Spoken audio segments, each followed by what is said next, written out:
കാസർഗോഡ് ജില്ലയിലും പാതിവില തട്ടിപ്പ്. കുമ്പടാജെ പഞ്ചായത്തിലെ മൈത്രി വായനശാല വഴിയാണ് തട്ടിപ്പ്. വായനശാല വഴി അനന്തകൃഷ്ണന്റെ വിവിധ ബാങ്ക് അക്കൗണ്ടുകളിലേക്ക് എത്തിയത് 33 ലക്ഷം രൂപ. പണമടച്ചവർക്ക് നൽകാനുള്ളത് 36 സ്കൂട്ടറുകളും നിരവധി ലാപ്ടോപ്പുകളുമെന്ന് വായനശാല സെക്രട്ടറി ഷെരീഫ് 24നോട് പറഞ്ഞു. അനന്തകുമാർ ഈ NGO കോൺഫെഡറേഷന്റെ ആജീവനാന്ത ചെയർമാനാണ്. അയാളെ കണ്ടിട്ടാണ് ഞങ്ങൾ ഈ NGO കോൺഫെഡറേഷനിൽ ചേരുന്നത്. അപ്പൊ അതിന്റെ സ്റ്റേറ്റ് സെക്രട്ടറിയാണ് ഈ പുള്ളിക്കാരൻ അനന്തകൃഷ്ണൻ. 36 ബൈക്ക് 36 ലാപ്ടോപ്പ് മാത്രം. ബാക്കി മുമ്പ് 40 ബൈക്ക് കിട്ടിയിട്ടുണ്ട്, 75ഓളം ലാപ്ടോപ്പ് കിട്ടിയിട്ടുണ്ട്. ഞങ്ങൾ SP-ക്കും പിന്നെ ഇത് DSP-ക്കും പോലീസ് സ്റ്റേഷനിലും മുഖ്യമന്ത്രിക്കും IG-ക്കെല്ലാം പരാതി കൊടുത്തിട്ടുണ്ട്. പണം തിരികെ കിട്ടും വരെ നിയമ പോരാട്ടം തുടരുമെന്നാണ് വായനശാല പ്രസിഡന്റ് പ്രസാദ് ഭണ്ഡാരി 24നോട് പ്രതികരിച്ചത്. ഈ സ്കൂട്ടി നമുക്ക് 40ഓളം വന്നിട്ടുണ്ടായിരുന്നു. ഈ ലാപ്ടോപ്പ് 10-70 ലാപ്ടോപ്പ് കിട്ടിയിട്ടുണ്ടായിരുന്നു. ഇപ്പോൾ 36 സ്കൂട്ടി കിട്ടാനുണ്ട്. അതിന്റെ പൈസ അടച്ചിട്ട് അവരുടെ അക്കൗണ്ടിന് അടച്ചിട്ട് പിന്നെ 36 സ്കൂട്ടി വരാതെ നമുക്ക് 2024 ഫസ്റ്റിന് അടിച്ചത്. ഈ പോലീസ് മേധാവികൾക്കെല്ലാം അതിന്റെ മുഖ്യമന്ത്രിക്ക് എല്ലാവർക്കും നമ്മൾ കംപ്ലൈന്റ് കൊടുത്തു.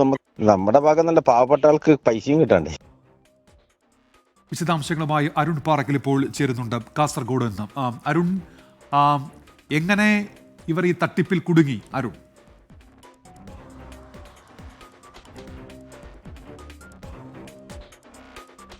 ഉന്മേഷ്, കാസർഗോഡ് കുമ്പടാജെ പഞ്ചായത്തിന് സമീപമുള്ള മൈത്രി വായനശാല വഴിയാണ് ഈ തട്ടിപ്പ് നടന്നിരിക്കുന്നത്. അതായത് മൈത്രി വായനശാലയെ ഈ NGO കോൺഫെഡറേഷനുമായി ബന്ധിപ്പിക്കുന്നു. അത് സത്യസായി ട്രസ്റ്റിൻ്റെ ചെയർമാൻ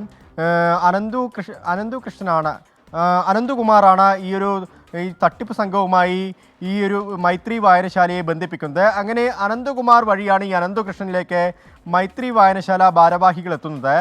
അനന്തകൃഷ്ണൻ ഈ പാതി വിലയിൽ സ്കൂട്ടറുകളും അതുപോലെ തന്നെ തയ്യൽ മെഷീൻ, ലാപ്ടോപ്പുകൾ എന്നിവ നിങ്ങൾക്ക് നൽകാമെന്ന് വാഗ്ദാനം ചെയ്തു. അങ്ങനെ ആദ്യഘട്ടത്തിൽ കുറച്ച് സ്കൂട്ടറുകളൊക്കെ തന്നെ ആ പ്രദേശത്ത് നൽകുകയും ചെയ്തു എന്ന് ഈ മൈത്രി വായനശാല ഭാരവാഹികൾ സമ്മതിക്കുന്നുണ്ട്. പിന്നീടാണ് 2024 മാർച്ച് മെയ് മാസങ്ങളിലാണ് ഈ തട്ടിപ്പിൻ്റെ കൂടുതൽ കാര്യങ്ങൾ നടന്നത്. 2 ഗഡുക്കളായി ഇവർക്ക് പണം നൽകുന്നു. അത് അനന്തകൃഷ്ണൻ്റെ 2 അക്കൗണ്ടുകളിലേക്ക് നൽകിയത്. Professional innovation services, grass root impact foundation എന്നീ സംഘടനകളുടെ 2 അക്കൗണ്ടുകളിലേക്കാണ് പണം നൽകിയത്. കേരള ഗ്രാമീൺ ബാങ്കിൻ്റെ കുമ്പടാജെ ശാഖയിൽ നിന്നാണ് ഈ പണം നൽകിയതെന്നും ഭാരവാഹികൾ പറയുന്നുണ്ട്. അതിൻ്റെ റെസിപ്റ്റൊക്കെ നമുക്ക് നൽകിയിട്ടുണ്ട്. പക്ഷേ ഇതുവരെയായിട്ടും 2 മാസത്തിനുള്ളിൽ വാഹനം നൽകാമെന്ന് പറഞ്ഞു. പിന്നീട് 6 മാസമാണ് കാലാവധി പറഞ്ഞത്. ഇതുവരെയായിട്ടും ഒരു വർഷത്തോളം സമയമായിട്ടും ഈ വാഹനങ്ങൾ നൽകിയിട്ടില്ല. 36 സ്കൂട്ടറുകളാണ് ഇതുവരെ നൽകാനുള്ളത്. നിരവധി ലാപ്ടോപ്പുകൾ നൽകാനുണ്ട്. സ്കൂട്ടറുകൾക്കും ലാപ്ടോപ്പുകൾക്കുമായി ഈ വായനശാല വഴി 33 ലക്ഷം രൂപ ഈ അനന്തകൃഷ്ണൻ്റെ 2 അക്കൗണ്ടുകളിലേക്കും എത്തിയിട്ടുണ്ട്.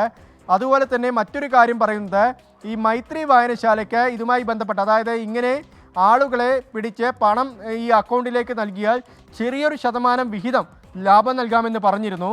പക്ഷേ ആ ചാർജ് പോലും ഇതുവരെ നൽകിയിട്ടില്ലെന്ന് പറയുന്നുണ്ട്. നേരത്തെ പറഞ്ഞ അനന്തകുമാറിൻ്റെ അക്കൗണ്ടിലേക്ക് 2 കോടിയോളം രൂപ നൽകിയെന്ന് അനന്തകുമാറും അതുപോലെ തന്നെ ഈ അനന്തകൃഷ്ണനും ഈ മൈത്രി വായനശാല ഭാരവാഹികളെ വിശ്വസിപ്പിക്കുകയും ചെയ്തിട്ടുണ്ട്. വലിയ തട്ടിപ്പ് നടന്നിരിക്കുന്നു. ഇതുമായി ബന്ധപ്പെട്ട ജില്ലാ പോലീസ് മേധാവിക്കും മുഖ്യമന്ത്രിക്കും ഉൾപ്പെടെ ഇവർ പരാതി നൽകിയിട്ടുണ്ട്. ഉന്മേഷ്, ശരി. അരുൺ പാറക്കലാണ് കാസർഗോഡ് എന്ന വിശദാംശങ്ങൾ നൽകി. ഒട്ടേറെ പ്രതികരണങ്ങൾ പ്രേക്ഷകരുടേതായി.